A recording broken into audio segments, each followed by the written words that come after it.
아침 목소에 오신 여러분들을 환영하고 축복합니다. 하나님께서 새로운 날을 허락하셨는데요. 새로운 날을 걸맞는 새로운 은혜로 오늘 하루 우리 인생을 지켜줄 줄 믿습니다. 오늘은 구계명이라는 제목을 가지고 출애굽기 20장 16절 말씀을 좀 더 살펴봤으면 좋겠습니다. 우리 16절 말씀 같이 한번 읽어볼까요? 내 이웃에 대하여 거짓 증거하지 말라. 내 이웃에 대해서 거짓 증거하지 말라. 어제 우리는 이 구계명 관련해서 말의 중요성에 대해 살펴봤어요. 10계명 중에서 두 개의 계명이 이 말에 대한 거예요. 그만큼 말을 중요시 다루게 있고 말의 힘에 대해서 정말 그래서 말은 작고 사소해 보이고 보이지 않지만 정말 사람을 살리기도 하고 죽이기도 해요. 정말 말을 잘하는 사람이 되어야 돼요. 말을 선하게 하고 말로 사람을 살리는 사람이 되어야 돼요. 그런데 오늘 본문에 보면 이렇게 돼 있잖아요. 거짓 증언하지 말라라고 돼 있어요. 다르게 말하면 이것은 어떤 말이에요? 진실된 말을 하려고 노력하라는 거죠. 사실 우리가 그리스도인으로서 진실된 말을 할 줄 아는 사람이 되어야 돼요. 왜일까요? 그것은 하나님의 속성이기 때문이에요. 하나님의 속성 중에서 가장 중요한 속성 중에 하나는 뭐냐면 진실되신 분이란 거예요. 그분에겐 거짓이 없다는 거예요. 그분은 정말 신실하시고 진실하신 분이란 거예요.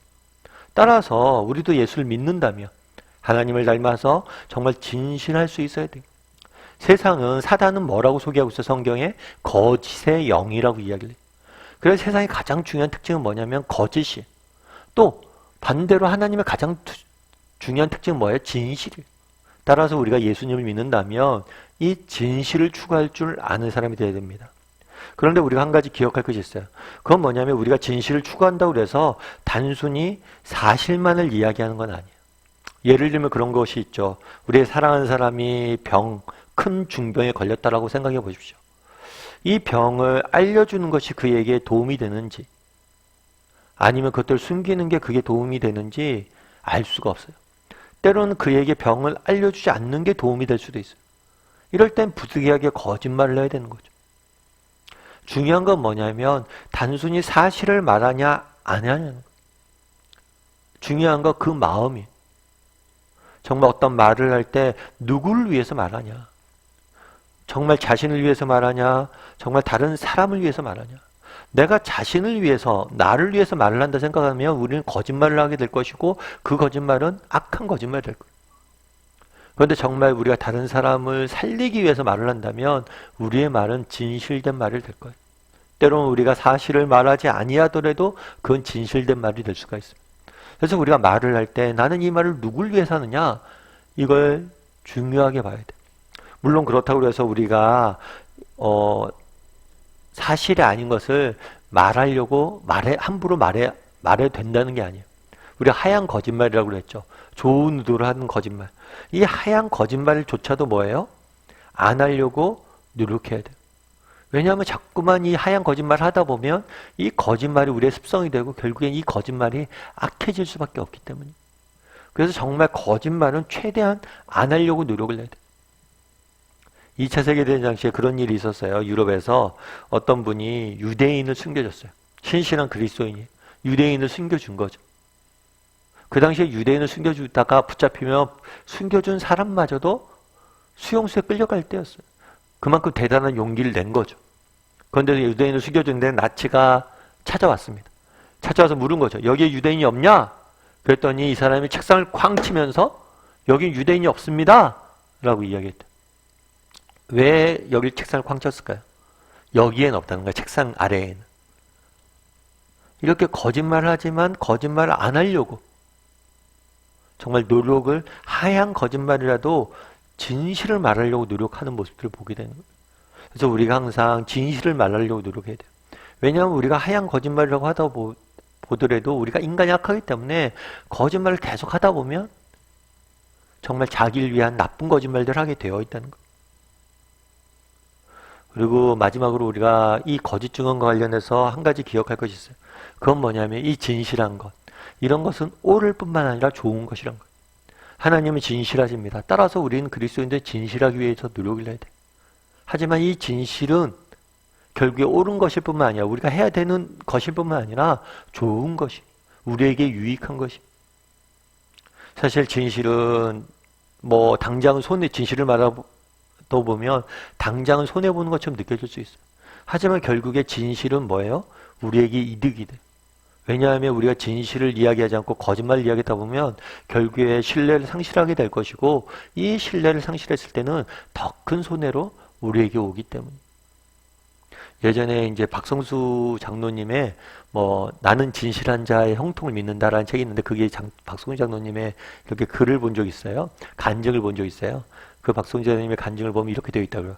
박성수 장로님 같은 경우에는 대학부 때 이제 옥하는 목사님을 만나셨어요. 그래서 옥하는 목사님에서 대에서 이렇게 배우고 같이 훈련받고 그랬나 봐요. 그런데 대학부 때는 그렇게 두각을 나타낸 인물은 아니었던 것 같아요. 자, 본인이 그러더라고요. 왜 그러냐 그랬더니만, 그분이 자기 대학부 동기들이 있는데, 동기가 있는데 그 동기 집에 딱 갔더니 영어 책이 있대. 영어 성경책이 있더래요. 영어 성경책 어디서 났어? 하고 딱 보니까 옥 목사님이 선물했다고 그러더라고요. 얘한테는 이런 거 선물했는데 자기한테 선물 안 했다고 그러더라고요. 그래서 나는 그렇게 두각을 나타냈던 목사님 보시기에 이렇게 딱 눈에 띄는 친구는 아니었구나. 자기는 그렇게 생각을 했대요. 아무튼 그렇게 하다가 박성준 장로님이 근육 무기력증도 걸리고 여러 가지 어려움도 있다가 결국엔 사업을 시작했죠. 사업을 시작했는데 이 사업이 조금씩 잘 되고 있었대요. 그리고 회사도 성장하고. 그런데 이 박성준 장로님이 또 그래도 적이었잖아요. 내가 기독교인인데 좀 진실되게 해야겠다. 그래서 이중양부 같은 것도 안 만들고 세금도 꼬박꼬박 내고 그러면서 사업을 했대요. 근데 사실 우리 사회에서 세금을 전부 다 내면서 사업을 하기가 쉽지가 않다고 그러더라고요. 저는 사업을 안 해봐서 모르는데. 그러다 보니까 정말 세금을 다 내고 이렇게 정직하게 하는데 너무 힘들었다고 그래요. 그러다 우리나라가 IMF가 터졌죠. IMF 같은 경우 굉장히 어려운 시기였죠. 저도 이제 대학교 졸업할 때 IMF가 터졌는데, 그때는 취직도 안 되고 그럴 수밖에 없죠. 있는 회사들도 망하고, 우리나라 회사들이 외국에 엄청 많이 팔렸잖아요.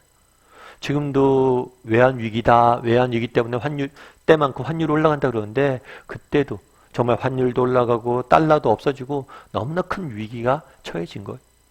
그랬더니 은행에서 연락이 왔다고 그러더라고요. 무슨 연락이 왔냐면 다음 주에 회사가 부도되니까 회장님 피신시키라고. 비서가 이렇게 딱 얘기를 했대요. 해외로 나가셨으면 좋을 것 같다. 피신했으면 좋겠다.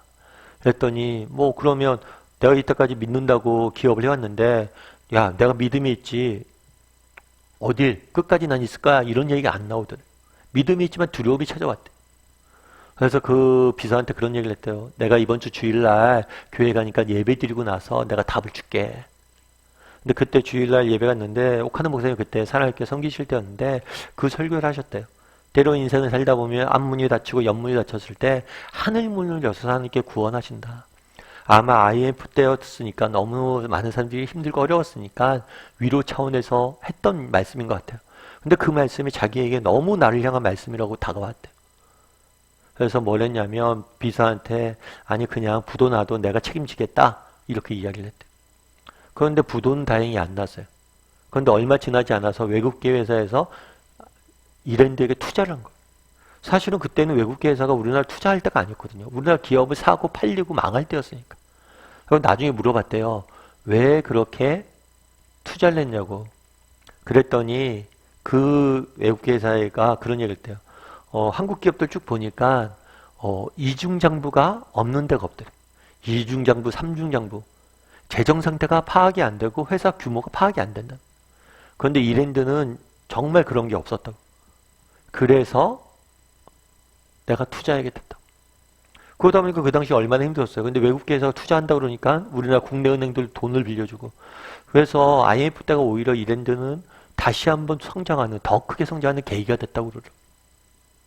참 제가 그 얘기를 듣고 참 많이 도전이 됐어요. 여러분, 정직은 힘듭니다. 진실을 추구하는 건 힘들어요. 하지만 정말 우리가 진실을 추구할 때 결국에 정말 우리는 더 큰 유익을 누리게 돼요. 왜요? 진실은 좋은 것이기 때문이에요. 오늘 보면 뭐라고 이야기합니까? 거짓 증언하지 말라라고 이야기합니다. 진실을 추구하라고 이야기합니다. 바라기는 정말 우리가 진실하신 하나님, 사단은 거짓의 압이잖아요. 세상과 다르게 진실을 추구할 줄 아는 사람이 되었으면 좋겠고, 그래서 이 진실을 추구함을 하나님 주시는 은혜를 맛보는 저와 여러분이 되기를 주님의 이름으로 소원합니다.